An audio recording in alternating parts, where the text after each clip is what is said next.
పెద్ద మహానుభావుడు, ఈయన పెద్ద తోక్తుమాన్ మహానుభావుడు. ఈయన కాంగ్రెస్ మీటింగ్ లో తెల్లం వెంకట్రావు పార్టీ కండువా కప్పుకొని పాల్గొన్న ఎమ్మెల్యే.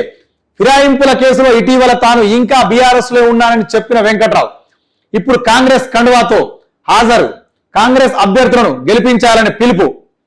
ఇంత కూడా అసలు మనుషులకు ఇప్పుడు ఎమ్మెల్యేల స్థాయి రాజకీయాలు చేస్తున్న మనుషులు ఎట్లా తయారైపోయారు అంటే నోటికేదొస్తే అది మాట్లాడుతారు.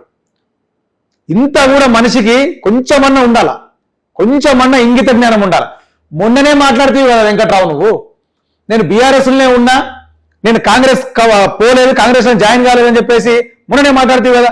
మరి ఇప్పుడు ఏ విధంగా ఇది కాంగ్రెస్ కండువా కప్పుకొని కాంగ్రెస్ మీటింగ్ లో ఎట్లా పాల్గొనవు?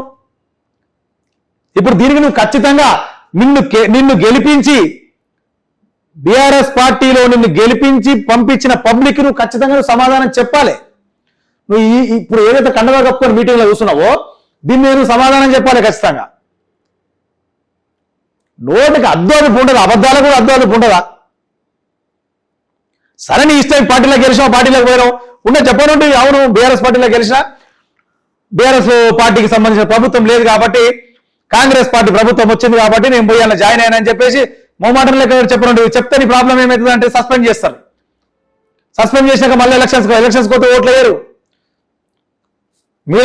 మీలాంటి దొంగలను తీసుకొచ్చి ఓట్లేసి మళ్ళా గెలిపించుకుంటే సర్వనాశనమే రాష్ట్రం. అబద్ధాలతోటి చెప్పి ప్రజలను ఆల్రెడీ పిచ్చోళ్ళని చేసిర్రు. పిచ్చోళ్ళని ప్రజలను చేసిందే కాకుండా ఇప్పుడు కోర్టును కూడా పిచ్చోళ్ళని చేయడానికి తయారవుతారు.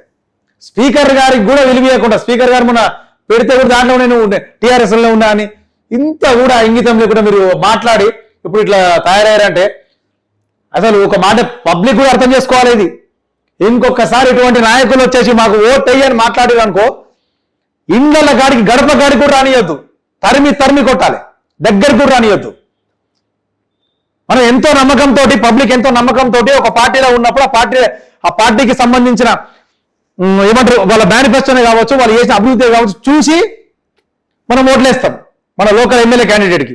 వాళ్ళు ఏం చేస్తారు, తెల్లారు కాగానే ఏం దొరుకుతారని చెప్పి అంటే పబ్లిక్ వేసిన ఓటుకు విలువ లేదా?